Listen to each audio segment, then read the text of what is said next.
저희 1편은 먼저 종목 상담을 한번 싹 해드리면 네. 좋을 것 같아가지고 저희가 사전에 미리 몇 개 종목을 좀 접수를 받았는데 네. 뽑기를 통해서 한 4개, 5개 종목만 빠르게 저희가 뽑기를 통해서 한번 진행해 보겠습니다. 박이선님께서 책 주문했다고 저도 주문했어요 이렇게 이야기하시고 아유, 온라인 배송은 오늘부터 시작이 네. 됩니다, 여러분. 네. 그리고 교보문고를 제외한 타 서점에서도 오늘부터 풀리니까 오프라인에서도 직접 사시면 됩니다. 아니 제가 사실 네. 그 토요일에 가봤어요 교보문고를. 네. 궁금해가지고. 어땠어요? 와 근데 네. 사람이 정말 많긴 많더라고요. 아, 저 이게 진짜요? 코로나가 맞나 할 정도로 아. 서점에 사람이 많은데 갔는데 제 책이 이렇게 딱 이렇게 깔려 있는데 네. 저는 이제 민망해서 네. 못 사겠더라고요.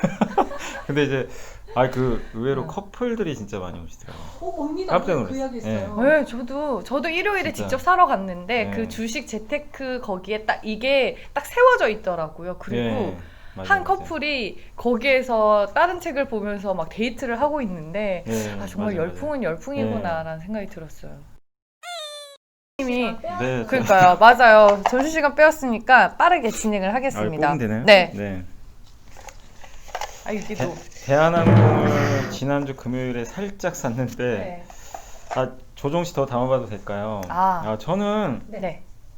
요즘에 이제 뭐 반도체나 2차 전지나 뭐 주도주가 뭔지 다 아실 거예요. 사실 뭐 그린 관련주나 근데 그런 건 이제 너무 식상한 것 같아가지고 작년에 안 좋았던 거 중에서 올해 네. 좋아지는 거 찾아보고 있는데 제가 원래 항공주를 그렇게 좋아하는 편은 아닙니다. 항공주가 뭐 다들 아시겠지만 너무나 뭐 부채도 많고 지난 몇 년간 힘들었잖아요. 아시아나항공도 마찬가지고. 근데 아시아나항공이 어떻게 보면 이제 그 대한항공으로 들어간단 말이에요. 그쵸. 그렇게 보면 경쟁자 하나가 없어지게 되고 우리는 어차피 가을 모르겠어요. 가을에 갈지 아니면 아까 문재인 대통령이 잠깐 이제 오다 보니까 문재인 대통령이 11월 달에 집단 면역 얘기를 하시더라고요. 네. 그러면 적어도 올해 늦가을에는 이제 여행을 간다는 얘기인데 그렇게 되면 항공 비행기를 타야 되는데 아시아나항공이 만약에 없다고 가정을 하면 여러분의 선택지는 뭐가 될지 저는 그것만 보면 대한항공은 좀 오히려 사야 되는 거 아닌가 저는 그런 생각이 들어요. 그래서 항공업종에 좀 최근에 오르긴 올랐습니다. 그래서 너무 오를 때 사실 필요 없는데 이분이 이제 적어주신 대로 뭐 조종시 더 담아봐도 될까요? 근데 저는 조종시에 담아봐야 될 섹터 중에 하나다. 다만 항공주가 너무 많은데 그 중에 대한항공 하나만 하시는 게 좋을 것 같아요. 왜냐면 저가 항공사들도 물론 뭐 이 중에 살아남는 기업들이 있겠지만 현금 흐름이 악화되는 기업들도 워낙 많기 때문에 조금 그거는 가려서 하셔야 될 것 같고 어쨌든 대한항공이 가장 안정적인 것 같아요. 그러면 대한항공 사서 유상증자는 받아야 되는 거죠. 2월에 유중. 네, 유증 받으시는 게 좋죠. 당연히. 그러면 대한항공은 조정시 매수 가능하다. 네. 큰 거 올라주셨어. 롯데케미칼 이거 화학 금호석유 포스코 S51 경기민감주 계속 좋은 것 같은데 전망이 어떤 이제 신규 매수 관점에서 근데 이 종목들 보시면 이 기업들이 경기 민감주를 우리가 흔히 그 가치주라 그래요. 네. 되게 좀 저평가된 거. 근데 이 저평가돼 있다는 측면에서는 가격이 싸야 매력이 있는 거잖아요. 근데 경기 민감주가 저는 좀 최근에 워낙 또 이 기업들이 많이 올라왔더라고요. 주가 맞아요. 자체가. 네, 그래서 저랑 이제 같이 나오시는 그 김민수 대표님은 되게 좋게 보시더라고요. 저는 개인적으로 일단 민감주도 올해는 좋겠죠. 당연히 경기가 좋아지니까 그걸 반영해서 오르는데 작년 하반기부터 좀 많이 오른 것 같아서 제 개인적으로는 지금 사는 거는 조금 저는 좀 반대고 개인적으로 많이 오른 것 같아요. 그래서 어느 정도 가격 조정이 좀 나올 때 들어가실 필요가 있을 것 같고 이 중에 보면 롯데케미칼도 최근에 이제 에틸렌 가격은 좀 떨어지는데 원재료인 나프타 가격이 올라가면 이게 마진이 줄거든요. 네. 이런 부분도 좀 보셔야 될 것 같고 금호석유 진짜 좋죠. 이 MB 라텍스 장갑 이 수요가 워낙 많아서 다만 이것도 주가가 이제 16만 원인데 많이 올랐거든요. 가격 부담이 있고 포스코 당연히 올해 좋은데 30만 원 근처까지 왔단 말이에요. 이게 15만 원 있던 회사인데 맞아요. 그러니까 절대 싸지 않고 근데 저는 이 네 개 중에서 그러니까 다 물론 가장 매력은 떨어진 게 사실 S-오일이에요. 정유주가 제일 매력은 떨어지는데 그래서 저는 오히려 이걸 사야 된다고 생각해요. 덜 올라서요. 네, 지금 오히려 역발상으로 네. 이미 알잖아요. 롯데케미칼, 금호석, 포스코 좋은 거 다 알아요. 시장 참가자들이. 근데 정유주는 다들 이래요. 될까 안 될까? 헷갈려요. 그러니까 유가가 될까 안 될까? 근데 저는 원유 가격 올해 하반기엔 우리가 어차피 이제 여행들 가고 특히 미국에서 네. 미국 사람들은 집에 있잖아요. 근데 결국에 마스크를 벗게 되면 다 외부로 이제 나갈 가능성이 있기 때문에 그러면 이제 자동차를 탄단 말이에요.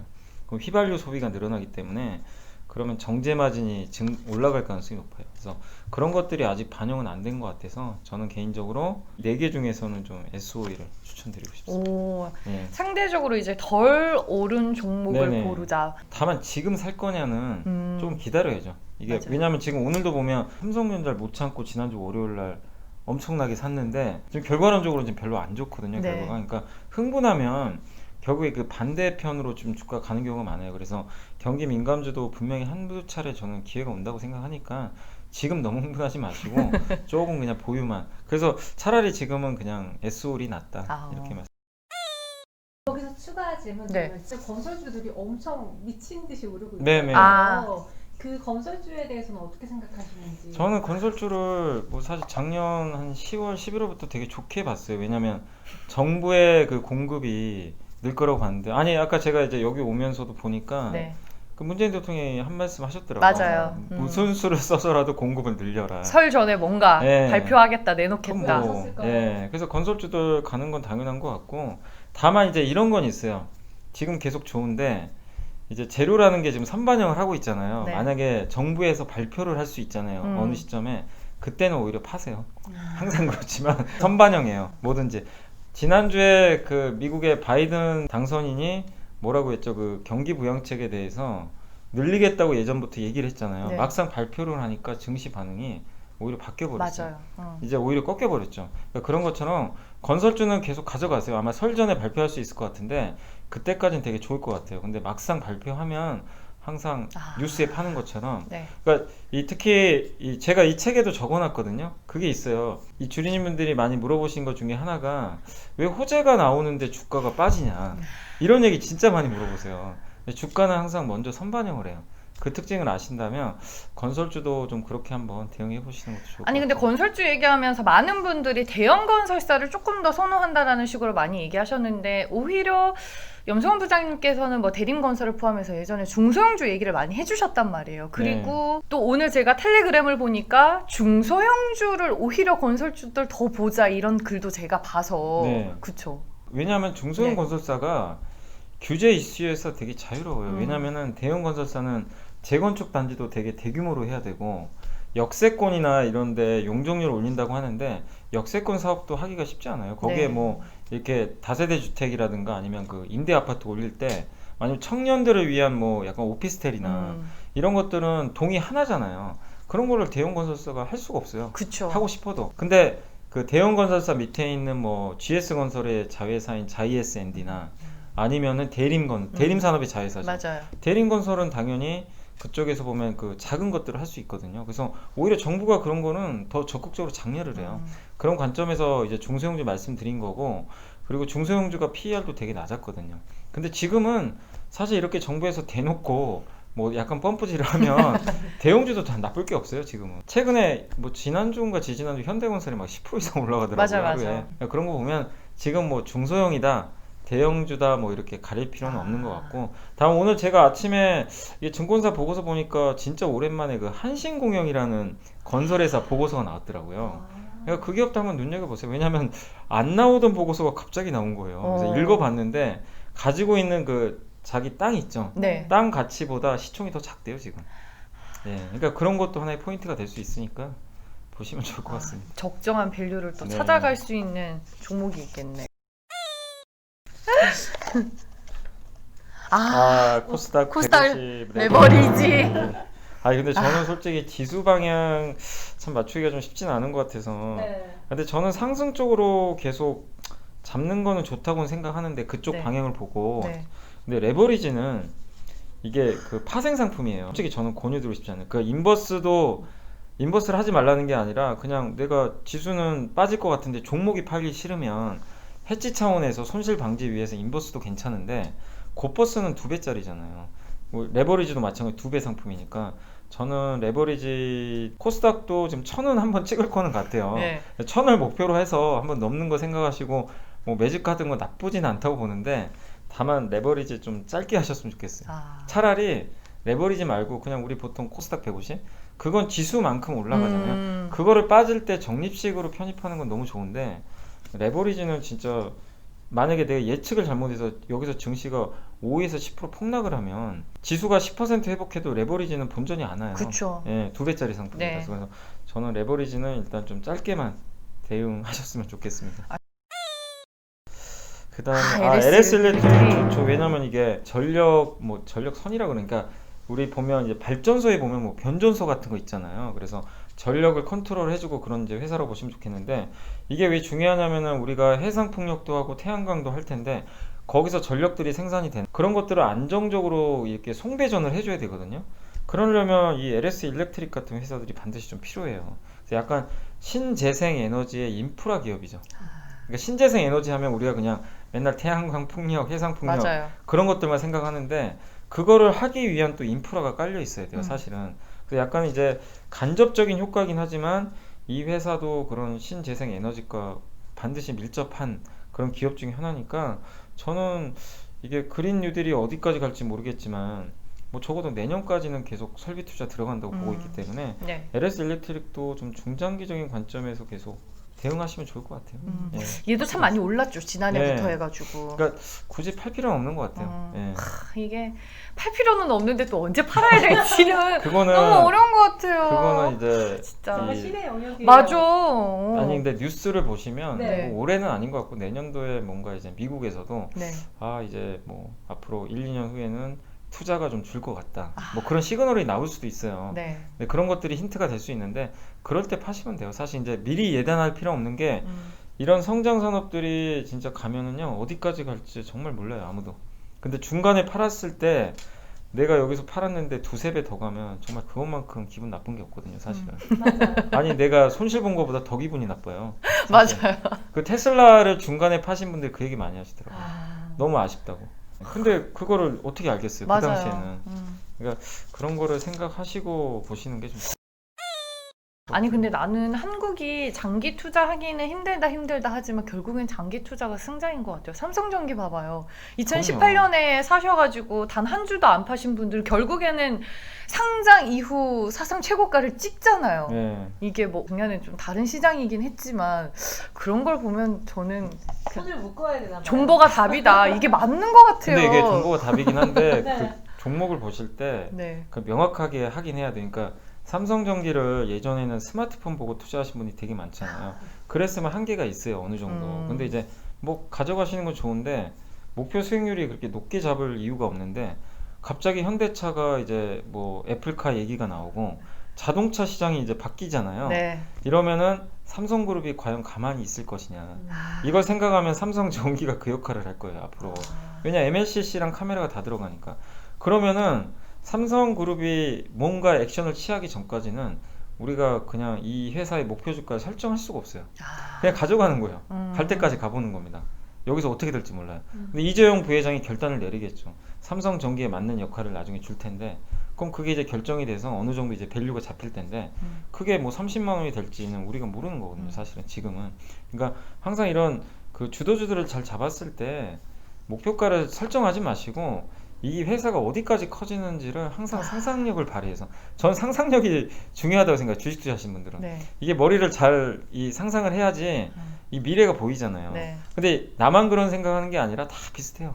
그러면 그게 이제 주가 형성이 되는 건데 어쨌든 삼성전기도 그렇고 앞으로 좋아지는 산업들에 대해서 여러분들이 잘 좀 상상력을 발휘하셔서 그게 맞다고 생각하면 계속 가져가시면 될 것 같아요. 네. 쉽게 팔면 안 되겠다라는 생각이 네. 다시 한 번 또 드는 것 같네요. 마지막. 어떻게 나왔어요? 유니스는 아, SK 디스커버리 유니스. 이거 어렵다. 근데 네. 이 풍력 쪽은 네. 어쨌든 그 저는 되게 좋게 보는데 유니슨도 사실 거의 망할 뻔했잖아요. 네. 그쵸. 사실 그 도시바의 이제 최대 주주였죠. 네. 도시바가. 근데 이거를 이제 국내 쪽에 이제 매각을 하게 되면서 그때부터 이제 변신이 시작된 거죠. 왜냐하면 한국에서 지금 풍력 개발을 좀 많이 하는데 유니슨이 할 게 좀 많겠다. 이런 것들이 좀 나오면서 주가 올라가는데 다만 이제 이 유니슨은 제가 기억하기로는 육상 풍력 위주로 좀 알고 있거든요. 그래서 해상 쪽이 아니군요. 예, 그래서 네. 해상 풍력 쪽이 지금 어차피 지금 시장 커지니까 지금 당장 뭐 매도하라 이게 아니라 향후에 한번 그거는 물어보세요. 그러니까 회사에 한번 전화를 하셔가지고 해상풍력 쪽에 뭔가 좀 뭐 진출할 만한 뭐가 여지가 있냐. 왜냐면 육상풍력 위주기 때문에. 근데 만약에 회사 사측에서 뭐 그러면 청사진을 갖고 있으면 계속 우리가 가져갈 만한 유인이 생기는 거거든요. 그래서 지금 육상 쪽도 당연히 좋죠. 좋은데 지금 시장의 방향을 원하는 건 당연히 그 해상 풍력 쪽으로 더 많은 분들이 원하는 분위기들이 나오고 있으니까 지금 상황에서는 유니슨도 한번 그걸 체크해 보시면서 대응하시는 게 좀 필요할 것 같아요. 저희 지금 여기 실시간에 들어와 있는 분들 종목이 안 나와가지고 너무 힘들어하셔서요. 아주 짧게 코멘트만 네. 빠르게 세 종목. 네. SK요. SK. SK는 그냥 너무 좋다. 저는 계속 좋게 보는 기업이고 네. 지금도 너무 싼 것 같고 저는 올해 지주사 되게 좋게 봐요. 지주사들이 그동안 M&A에 너무 인색했어요. 우리나라 4대 그룹이라고 할 수 있죠. 뭐 삼성, SK, 뭐 아니면 현대차라든가 또 LG그룹 아니면 이제 그 외에 하나도 있고 네. 근데 엊그저께 그 하나 에어로스페이스가 세트레가이라는 인공위성 회사 하나를 인수를 했고 맞아요. SK가 그 미국의 이제 플러그 파워인가요? 네. 그 회사 수소 연료 전지 회사 지분 인수했고 네. 지금 LG전자가 마그나랑 협업하고 지금 현대차가 보스턴 다이내믹스를 인수를 하고 뭐냐면 기존에 볼 수 없던 M&A가 뭐가 지금 시작이 된 거예요. 그럼 그 중심에 지주회사가 있거든요. 근데 우리나라는 그동안 돈만 쌓아놨어요. 네. 그건 뭐냐면은 미국의 나스닥도 그 M&A를 하면서 엄청나게 성장을 했는데 우리 한국도 좀 마찬가지라는 거예요. 그동안 없었던 네. 뭔가 모멘텀이 생긴 거예요. 그래서 저는 그런 관점에서 보면 지주회사가 지금 너무나 매력적인 구간에 진입을 한 것 같아요. 성장도 좋은데 주가도 싸요. 주가가 뭐 자회사 지분 가치에도 못 미치니까 솔직히 SK만 좋은 게 아니라 저는 뭐 하나도 좋아 보이고 하나는 갑자기 우주 산업에 꽂혔더라고요. 저는 올해 우주가 뭔가 될 것 같아요. 우주 하나 산업이. 에어로스페이스 날아가는 네. 거 봐요. 그래서 네. 지주회사 똘똘한 지주회사 아직도 싸니까 좀 계속 비중 확대 의견 드려보고 싶어요. 저는. 네. 네. 롯데하이마트. 롯데하이마트는 이게 저도 좀 헷갈리는 게 네. 저도 이제 집에 있다가 너무 짜증이 나가지고 네. 가전제품을 드디어 바꿨어요. 네. 하나 이제 그 집에 아니 사실 멀쩡해요. 멀쩡한 그 세탁기인데 이번에 이제 그 LG 세탁기로 하나 바꿨는데 네. 매장 가서 물어보니까 지금 사람들이 진짜 아직도 계속 온대요. 많이 사긴 한데요. 엄청나게 바꾼대요 지금. 근데 이제 그 생각을 해봤어요. 사람들이 밖으로 나갈 텐데 앞으로 그러면 작년보다 올해가 판매가 더 줄까? 이제 그게 중요하거든요. 롯데하이마트를 봤을 때도 가전이 올해 많이 팔려야 되잖아. 근데 이게 과연 그 코로나가 끝난다고 해서 사람들이 가전 소비를 줄일까? 왜냐면 집에서 생활하는데 되게 익숙해졌고 예전보다는 재택근무 분명히 많이 할 것 같고 어떤 조사 결과 보니까 큰 기업들 인터뷰한 걸 봤는데 앞으로는 무조건 자기 회사 직원의 25%는 무조건 재택근무 시키겠다. 이런 설문조사가 있더라고요. 그러면 어느 정도 이제 재택근무는 일상화 될 수밖에 없고 그다음에 교육도 앞으로 온라인 교육을 한번 많은 사람들이 이제 경험을 했잖아요. 그렇죠. 네. 그런 수요는 앞으로 늘 수밖에 없어요. 그러면 뭐 PC 또 아니면 집에 있는 여러 가지 가전 수요가 과거 코로나 전보다는 확실히 저는 코로나 리스크를 극복한다고 해도 더 늘 수 있는 구조로 간다고 보거든요. 그래서 롯데하이마트도 좋게 봐야 되지 않을까. 저는 그렇게 좀 생각은 하고 있어요. 진짜 짧게 ST판 빠르게 이게 마지막. 네, 아니 그 네. CMO 회사들 다 좋게 보시면 좋겠어요. 왜냐면 우리 한국이 지금 잘하는 분야가 CMO잖아요. 삼성이 잘하고 있고 뭐 그러니까 파운드리가 반도체 파운드리면 제약바이오는 이 CMO잖아요. 근데 ST팜은 또 RNA라고 DNA보다 한 단계 더 진화한 방식이에요. 그래서 만들기가 되게 어려운데 이쪽 시장 커지는데 지금 올해 아마 증설 끝나면 세계 3등 업체가 될 거예요. 그래서 지금 좀 최근에 주가 빠졌는데 항상 제가 말씀드리잖아요. 좋은 종목이 좀 주가가 빠져서 많은 분들이 걱정되는 시기가 와요. 맞아요. 그럴 때 사세요, 제발 좀. 그리고 아까 SK도 말씀드렸지만 SK도 자회사가 CMO 하거든요. 요새. 그런 것들을 연결해보면 CMO 회사들 주가 쌀 때 사는 게 맞는 것 같아요. 제 생각에. ST팜 궁금해하시는 개인 투자자분들이 최근에 상당히 많아요. 좀 조정 기간이 길어져서 그런지. 마지막으로 말씀드리고 싶은 건 네. 내가 보유한 기업이 되게 많잖아요. 그러니까 네. 짧은 사이클을 타는 기업도 있고 네. 근데 아까 뭐 CMO라든가 아니면 음. 자동차 전장 부품이라든가 네. 아니면 우주항공 산업이라든가 이런 거는 진짜 하나의 메가 트렌드거든요. 진 사이클. 예, 거기에 올라탄 기업들은 네. 여러분들이 진짜 마음을 좀 독하게 먹고 진짜 좀 가져가 보세요. 오. 그 성장이 끝날 때까지. 진짜 여러분이 상상하는 거 이상의 수익이 날 수도 있어요, 진짜. 설사 못 먹을 수도 있지만. 근데 주식 투자에서 한번 진짜 한 몇 배짜리 이렇게 수익 내고 나면 나중에 자신감도 생기고. 승부를 걸만하다. 그래서 한번 메가 트렌드에 분명히 ST팜도 있는 기업이니까 잘 가져가시면 좋을 것 같아요. 자, 책. 3개월 동안 주말에 쉬지도 않고 우리 염승환 부장님이 정말 혼을 갈아 넣은 책입니다. 네. 그쵸? 공복님이 책을 3권이나 샀는데 세권이나 샀어요. 영훈이님 책 사인 좀 해주세요 이러셨거든요. 아니, 여기 보면 여러분들 네. 첫 장에 사인이 되어 있어요. 예, 요렇게 세연돼 예, 부장님 저한테 말씀해 주셨어요. 이게 원본은 아닐지언정 그래도 네. 원본을 다 복사본 해서 나가는 사인이 다 들어가 있으니까 굉장히 궁금해 하시더라고요. 친필 사인이에요. 여기 다 있으니까 여러분들 아쉬워하지 마세요. 네. 아니 원래 이제 코로나 아니면 네. 한번 뭐 이렇게 네. 팬 사인. 출판사나 오, 아니, 그 뭐죠? 그니까. 그 저기 뭐 교보문고나 이런 네. 데서 할 수도 있는데 지금 뭐 할 수가 없으니까 했으면 진짜 나중에- 대박 났을 텐데. 그러게요. 나중에 한번 기회 되면 진짜 기회가 되면은 네. 저랑 정연이가 가서 진짜 무료 봉사로 네. 사회 MC 봐드릴게요. 알겠습니다. 진짜 이건 약속. 정말. 알겠습니다. 네. 그러면은 여기에서 저는 인사드리고 저희는 빠르게 또 다음 편을 찍어야 합니다. 네, 네네. 알겠습니다. 네. 감사합니다. 감사합니다.